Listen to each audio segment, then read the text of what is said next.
The vast emptiness of space stretched endlessly before the human exploration vessel Star Wanderer.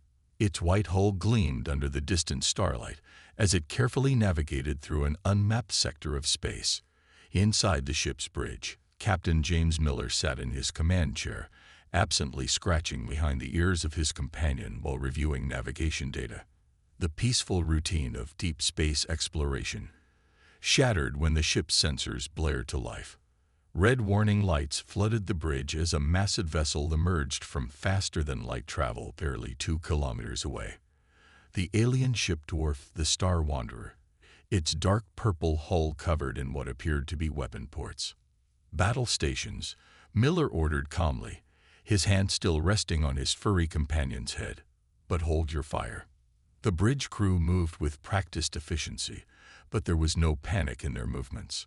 Lieutenant Tom Adams at Communications straightened his uniform and reported, "Sir, we're being hailed." "On screen," Miller commanded, finally standing up.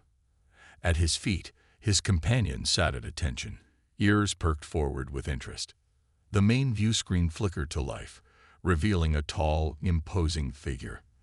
The alien commander stood at least 8 feet tall, with iridescent scales covering its face and multiple pairs of eyes that blinked in an unsettling pattern. Its uniform was adorned with what appeared to be military decorations. "Primitive human vessel." The alien's voice boomed through the translator. "I am General Thax of the Superior Fleet. You have entered restricted space. Surrender immediately or face annihilation." Miller raised an eyebrow, maintaining his composure. "General Thax, I'm Captain James Miller of the Earth exploration vessel Star Wanderer. We weren't aware this sector was claimed by any civilization. We're on a peaceful mission of exploration." The alien commander's upper eyes narrowed while the lower one scanned something off-screen. "Our sensors detect your vessel is poorly armed, with minimal shielding. However," Thax paused, mandibles clicking in confusion, "we're detecting an unusual life form signature aboard your vessel. Some kind of Earth beast." Miller smiled slightly, glancing down at his feet. "Nothing to concern yourself with, General. Just a crew member's companion."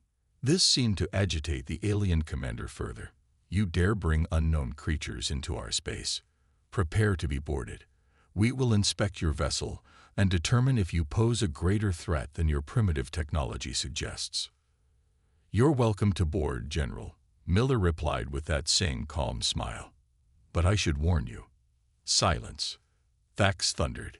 "Your vessel will be boarded. Any resistance will be met with immediate destruction. Prepare to receive our boarding party in your main airlock." The transmission cut off abruptly. Miller looked down at his companion, who wagged its tail once and tilted its head. "Well, boy, looks like we're going to have company. Bridge crew, standard boarding protocols. And remember, stay calm." Lieutenant Adams turned from his station, looking concerned. "Sir, their ship is carrying enough firepower to turn us into space dust. Why aren't you worried?" Miller chuckled, reaching down to pat his companion's head. "Because, Lieutenant, they'd made the classic mistake of assuming technological superiority equals tactical superiority. They haven't learned what countless others throughout human history learned the hard way." "And what's that, sir?" Adams asked. "That sometimes the simplest things are the most dangerous." Miller smiled as his companion let out a soft woof of agreement. "Now let's go greet our guests. Come on, boy." As Miller walked off the bridge, his companion trotting faithfully at his heel, the alien vessel loomed outside their windows. Its massive hull blocked out the starlight, casting dark shadows through the corridors of the Star Wanderer. But unlike the alien commander's expectations, there was no fear among the human crew, only a shared look of knowing amusement.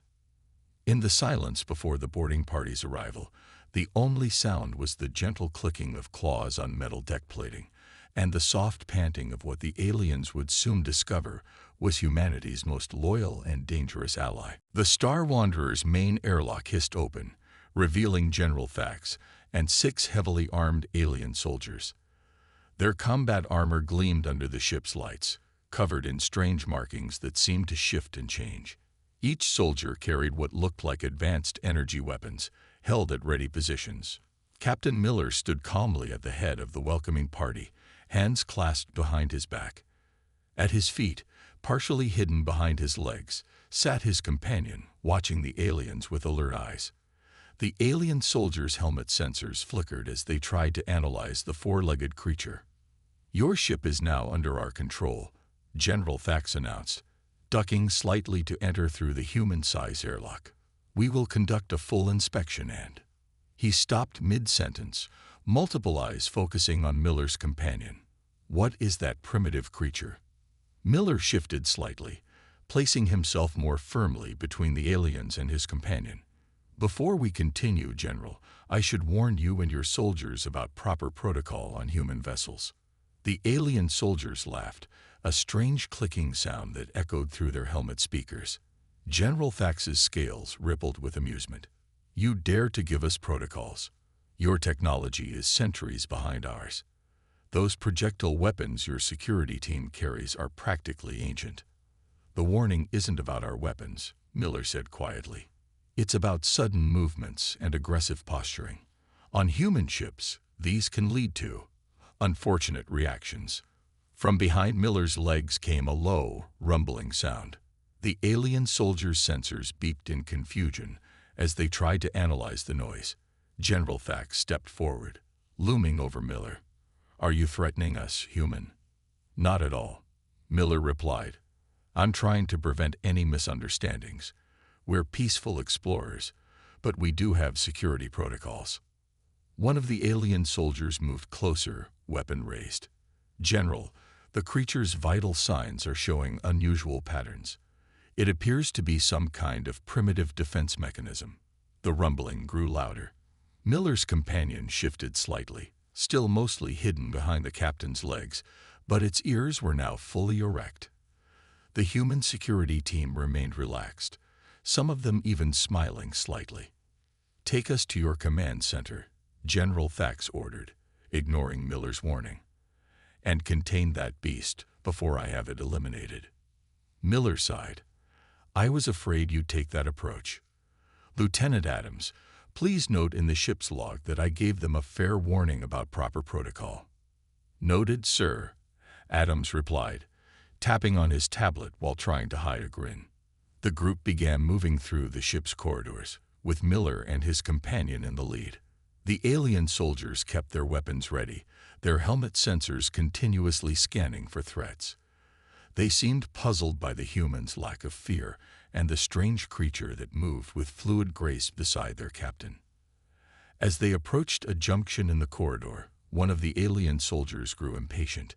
He reached out to grab Miller's shoulder, intending to speed up their progress. "Move faster, human." Several things happened at once. Miller called out sharply, "I wouldn't do that if I—" The rumbling sound suddenly transformed into a deep, threatening growl. The alien soldier's hand froze midair. Miller's companion turned, no longer hidden, fully facing the aliens. For the first time, the boarding party got a clear look at what their sensors had been trying to analyze. The creature's teeth were bared, white and sharp. Its powerful shoulders were tensed, and its eyes held an intelligence that made several of the alien soldiers take an involuntary step back. "General," Miller said calmly, placing a restraining hand on his companion's head, "I really must insist that you and your soldiers maintain a professional distance and avoid any aggressive movements. It would be a shame to have an incident during what could be a peaceful first contact." General Thax stared at the creature, his multiple eyes blinking rapidly.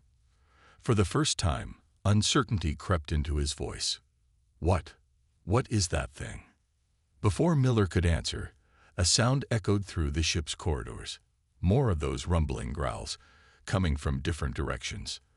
The alien soldiers spun around, weapons raised, as their sensors detected more life signs approaching. "That, General," Miller said with a slight smile, "is something you're about to learn much more about. Now, shall we discuss this situation more diplomatically?" The tension in the corridor was thick enough to cut with a knife. General Thax's soldiers had their weapons trained in different directions, their helmet sensors frantically tracking multiple moving signatures throughout the ship. The growling sounds had stopped, but that somehow made the situation even more unnerving.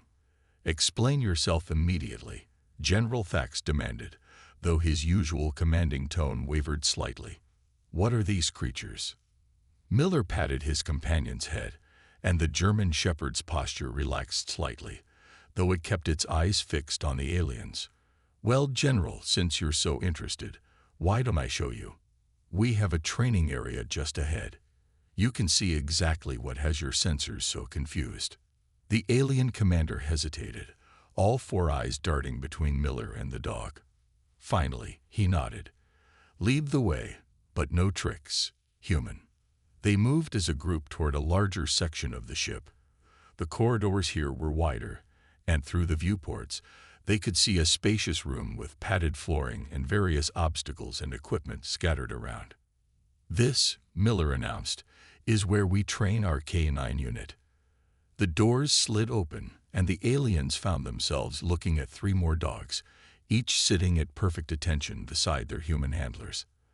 There was another German shepherd, a Belgian Malinois, and a Dutch shepherd, all wearing tactical vests with the ship's insignia. "These are Max, Rex, Duke, and Shadow," Miller said, pointing to each dog in turn, including his own companion.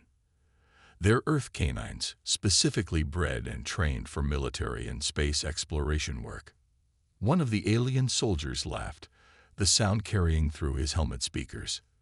"These are your great weapons, primitive four-legged beasts. Our armor can withstand plasma shots. What threat could they possibly pose?" Miller smiled. "Would you like a demonstration?" Before General Thax could respond, Miller made a subtle hand gesture. In an instant, all four dogs were on their feet, alert and ready.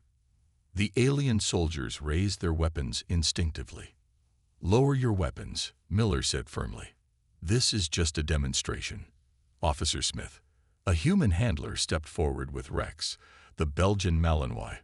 "Rex, obstacle course. Show them what you can do." What followed left the aliens in stunned silence. Rex moved through the training course with incredible speed and precision. He scaled vertical walls, crawled under razor wire, leaped through elevated rings, and showed problem-solving skills that the aliens had assumed impossible for a primitive creature. "Impossible," one of the alien soldiers muttered. "Our scans showed minimal intelligence." "Your scans," Miller explained, "were designed to detect what you consider intelligence. You're looking for advanced technology, complex thought patterns similar to your own. But Earth evolved differently.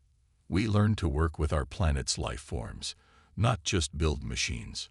To further demonstrate, Miller pulled out a small object from his pocket. "Max, seek." His German shepherd's nose went to work immediately, quartering the room in a systematic pattern before zeroing in on a hidden panel in the wall. Within seconds, Max had located a cache of hidden weapons that even the aliens' advanced sensors hadn't detected. "That's just the beginning," Miller continued. "They can detect environmental hazards, find survivors in collapsed structures, and yes, if necessary, they can fight. Their bite force can exceed 700 pounds per square inch. They can run faster than humans, see in near darkness, and hear frequencies we can't even detect." General Thax had been unusually quiet, watching the demonstrations with all four eyes wide open. "And they obey you willingly?"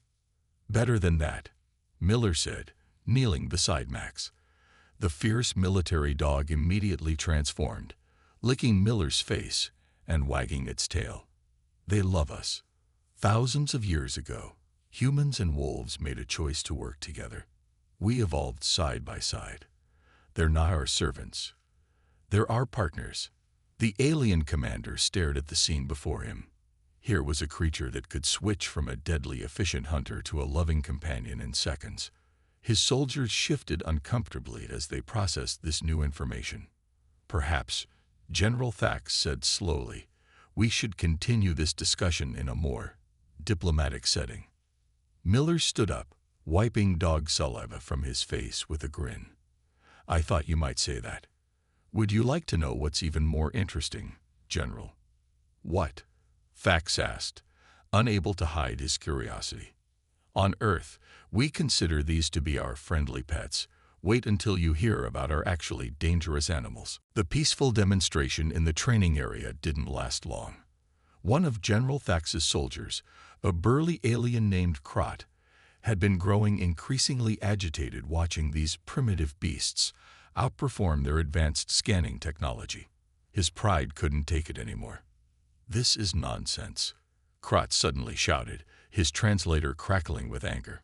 "I'll show you how pathetic these creatures really are." Before anyone could react, Krot charged toward Miller, his armored bulk moving with surprising speed. The alien's attack was meant to prove a point, to show that all the humans' talk about their dogs was just empty boasting. He never made it within 3 feet of the captain. Max, who had been sitting calmly beside Miller just a moment before, transformed into a blur of focused fury. There was no warning growl this time, no hesitation. Years of training kicked in instantly. The German Shepherd launched himself through the air, a precisely calculated intercept that caught Krot completely off guard. The alien soldier's advanced armor, designed to withstand energy weapons and explosive forces, met something it had never been tested against: the evolutionary perfected bite force of an Earth apex predator. Max's teeth found the weak point in the armor's joint at the shoulder, and the sound of crunching metal filled the room. The other 3 dogs reacted instantly, moving to defensive positions around their handlers. The remaining alien soldiers raised their weapons, but found themselves in a tactical nightmare. Each dog had positioned itself perfectly, using the training room's obstacles as cover while maintaining clear lines of attack. "Stand down," both Miller and General Thax shouted at the same time. Krot was on the ground, his damaged armor sparking, with Max standing over him. The dog's teeth were still locked onto the alien's shoulder joint, but he wasn't causing further damage. He was waiting for commands. "Max, hold," Miller ordered calmly. The dog maintained his position, but didn't increase pressure. "General, I suggest you have your soldiers lower their weapons. My crew's K9 units are trained to respond to threats with escalating force. Right now, they're showing remarkable restraint."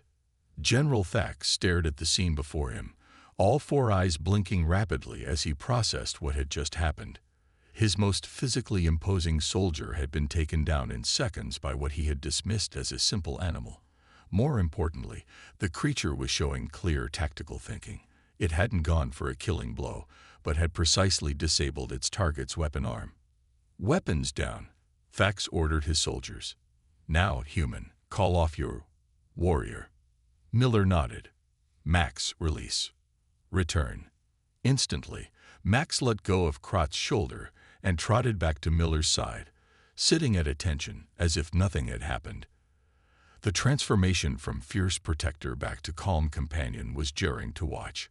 Krot struggled to his feet, his right arm hanging useless in his damaged armor. His helmet sensors were going crazy, trying to make sense of what had just happened. "Impossible," he muttered. "The bite pressure. It went through composite armor." 700 pounds of bite force, Miller reminded him, focused on a single point. "Your armor is impressive, but it was designed to disperse energy weapon impacts and explosive force. Our K9 units know exactly where to strike for maximum effect." One of the other alien soldiers stepped forward, his weapon now pointed at the ground. "The speed.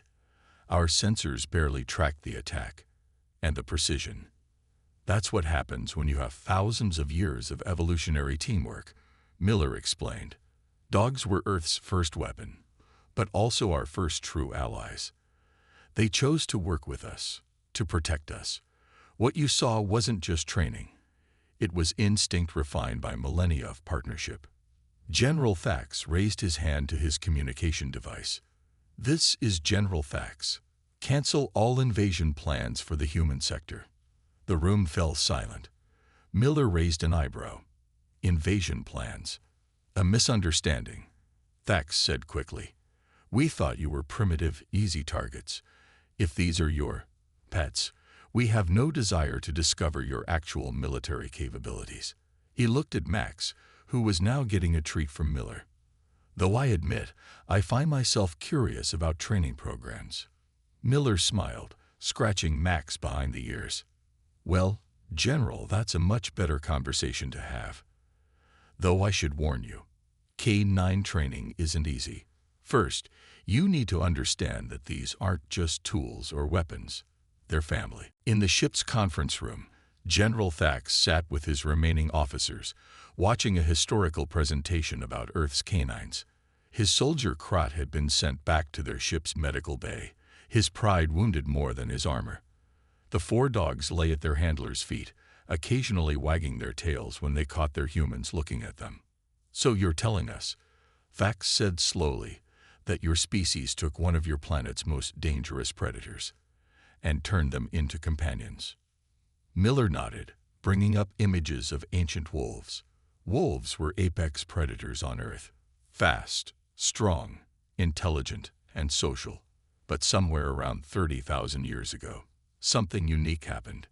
The screen showed cave paintings of humans hunting alongside wolves. The alien officers leaned forward, their multiple eyes fixed on the primitive artwork. "Instead of trying to eliminate them, or simply avoid them, our ancestors saw an opportunity," Miller continued.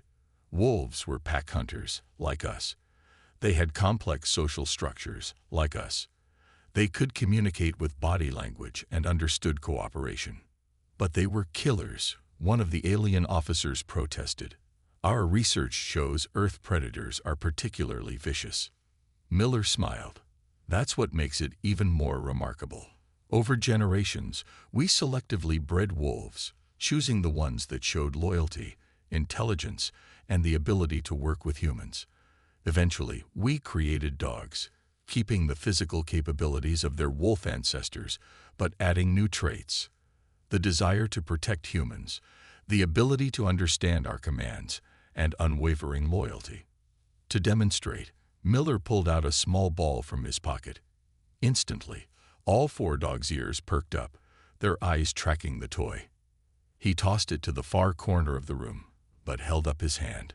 The dogs stayed perfectly still, though their bodies trembled with excitement. "These are highly trained military dogs, among the most disciplined of their kind," Miller explained. "But watch this. Max, fetch." Max bounded across the room, grabbed the ball, and brought it back, tail wagging. The other dogs watched enviously but maintained their positions. The aliens observed in fascination as the fierce warrior they'd seen earlier now played like a puppy. "This is what you're not understanding about humans," Miller said, taking the ball and petting Max. "We didn't just create weapons. We created friends. Every dog breed has a purpose. Some for hunting, some for herding, some for protection, and some just for companionship." The screen changed to show different dog breeds. Tiny Chihuahuas, massive Great Danes, fluffy Samoyeds, and sleek Greyhounds. "All of these are the same species?" Thax asked in disbelief. "You shaped them to this degree?" "Yes," Miller confirmed. "But here's the most important part. We didn't break them to our will. We worked with their natural instincts. Dogs want to be with humans. They choose to protect us, help us, love us. That's why they're so effective." One of the alien officers raised a hand. "But what about the attack we witnessed? That was pure aggression." Officer Smith, Rex's handler, spoke up. "Actually, that was restraint. These dogs are trained to use minimum necessary force. If Max had wanted to kill your soldier, he could have gone for the neck joint instead of the shoulder. He chose to disable, not destroy." The aliens fell silent, processing this information. General Thax stood and walked over to where Max lay. The dog watched him calmly but attentively. "May I?" Thax asked, looking at Miller. Miller nodded. "Max, say hello." Max stood up, tail wagging gently, and approached the alien general. Thax cautiously extended a hand, and Max gave it a gentle sniff before pressing his head against it, asking for pets. The alien commander's scales rippled with emotion as he felt the soft fur. Remarkable, Fax whispered. In all our exploration, we've never encountered anything like this. We thought Earth was a backwater planet because you lacked advanced technology. But you've achieved something far more impressive. You turned enemies into family. Miller smiled. That's humanity's real strength, General. We don't just build things. We build relationships. Dogs were just the beginning. Wait until you learn about how we domesticated cats. The alien's expressions of wonder turned to confusion. What's a cat? After the revelation about dogs, General Thax requested a tour of the Star Wanderer's K-9 facilities.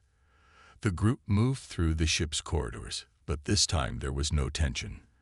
The alien soldiers had holstered their weapons, and some were even stealing glances at the dogs with what looked like admiration. This is our K-9 living quarters, Miller explained as they entered a large room.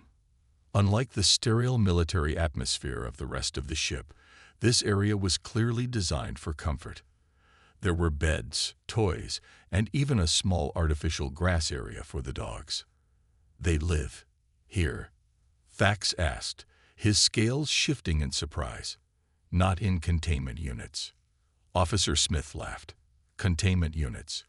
These are crew members, not prisoners. Each dog lives with their handler, their family. The aliens watched in fascination as the handlers went through the daily care routine. The dogs had their own medical station, grooming area, and even a kitchen specifically for preparing their meals. Wait, one of the alien officers interrupted. You prepare special food for them, with your own food supplies. Of course, Miller replied while measuring out Max's dinner.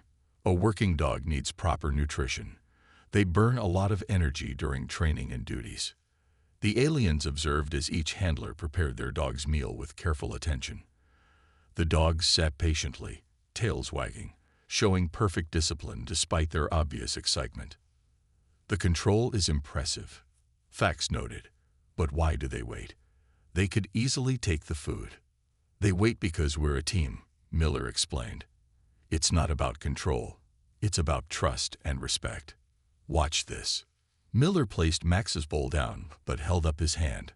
Max looked at the food, then at Miller, then back at the food. His tail wagged faster, but he didn't move. Okay, Max, Miller said softly. Go ahead. Max happily began eating, and the other dogs were given permission to do the same. The aliens watched this simple act with growing understanding. Earlier today, we saw them as weapons, Thax mused. Dangerous beasts to be feared. But now, as if to prove his point, Duke, the Dutch shepherd, finished his meal and brought his favorite toy to one of the alien soldiers, tail wagging hopefully. The soldier looked uncertainly at Officer Jones, Duke's handler. Go ahead, Jones encouraged. He wants to play fetch. Just throw it down the corridor. The alien soldier carefully took the toy and tossed it. Duke bounded after it with joy, bringing it back and dropping it at the soldier's feet, looking up with expectant eyes. Again? The soldier asked, sounding surprisingly eager. As many times as you want, Jones laughed. Though I should warn you, he never gets tired of this game. For the next few minutes, the mighty alien warrior played fetch with an earth dog, while his fellow soldiers watched with growing interest. Even Krat, who had returned from the medical bay with his armor repaired, seemed fascinated. I'm beginning to understand, Thax said to Miller. These beings, they can be fierce warriors one moment and playful companions the next, like your species. Miller nodded. That's exactly right. Dogs mirror humanity in many ways.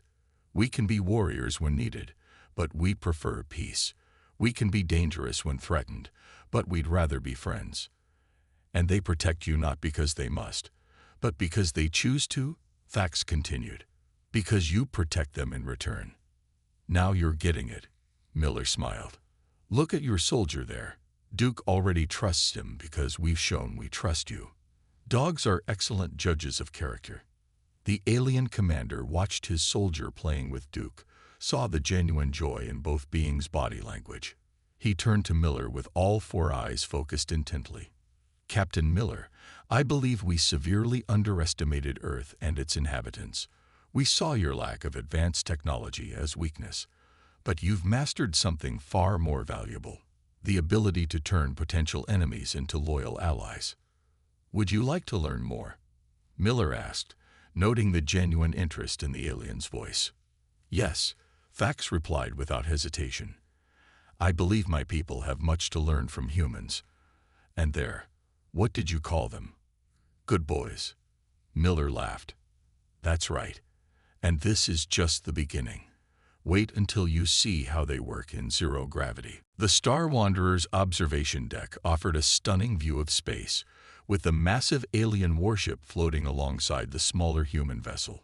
General Fax stood with Captain Miller, watching their crews interact below. In the specially designed zero-gravity training area, the K-9 units were demonstrating their space adaptation skills. Max pushed off one wall, expertly maneuvering through floating obstacles to reach his target.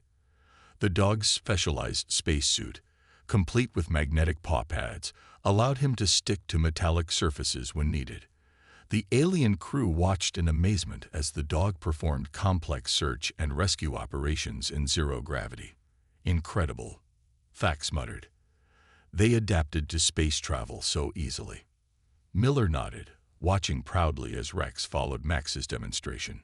Dogs are remarkably adaptable. The suits took some getting used to, but they learned quickly. They can now perform rescue operations, detect hull breaches, and even help with basic spacecraft maintenance. Below them, Officer Smith was showing a group of alien technicians how the dog's specialized spacesuits worked. The aliens were particularly fascinated by the neural interface that allowed the dogs to activate their magnetic paw pads through thought alone. To think, Fax said, his scales shifting in what Miller had learned was amusement. We came here planning an invasion, and now my engineers are taking notes on dog spacesuits. Duke and Shadow were now performing a synchronized zero-gravity patrol routine, moving smoothly between surfaces while maintaining perfect formation. Several alien soldiers were recording the demonstration on their devices. Captain, Fax turned to Miller, his voice serious. I would like to propose a formal agreement between our peoples. Oh, Miller raised an eyebrow. What kind of agreement? An exchange program, Fax explained. We would send some of our personnel to Earth to learn about your K-9 programs, and in return, we could offer advanced technology to help improve their space capabilities. Miller washed his crotch. The soldier who had been taken down by Max earlier carefully offered a treat to the German shepherd. The dog gently took it from his armored hand, causing the tough alien warrior to make a sound that could only be described as a delighted chirp. I think that could work, Miller smiled. Though I should warn you, K-9 training isn't just about learning commands and tactics.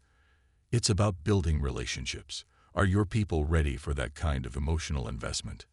Fax gestured to his crew below. Look at them, Captain. In less than one Earth day, they've gone from seeing dogs as primitive beasts to understanding them as intelligent, loyal companions. I think we're more ready than you might expect. Just then, one of the alien engineers floating below lost their grip and started drifting toward a wall. Before anyone could react, Shadow pushed off his current position, caught the alien's suit in his teeth with perfect gentleness, and used his magnetic pads to guide them both safely to a stable surface. The engineer reached out and patted Shadow's head, exactly as they had seen the humans do. Shadow's tail wagged inside his spacesuit, and several aliens nearby made sounds of appreciation. Well, Miller chuckled, it seems your crew is already learning the basics of dog body language. Indeed, Fax agreed. Captain, I must admit something. When I first saw your beast, I thought you were primitive for relying on biological allies instead of advanced technology. Now I understand. Your people's greatest technology isn't in your ships or weapons, but in the bonds you forge with other species.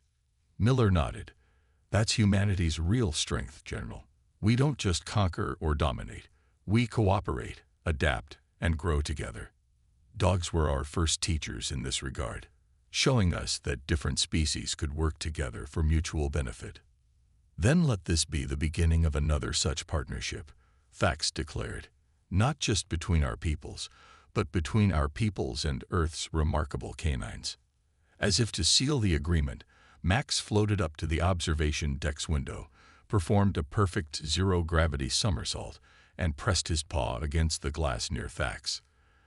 The alien commander, moving with surprising gentleness, placed his own hand against the glass opposite Max's paw. "You know," Miller said with a grin, "this might be the first peace treaty in history initiated by a dog." "Perhaps," Fax replied, his scales glowing with warmth, "but something tells me it won't be the last. Now, Captain, tell me more about these cats you mentioned."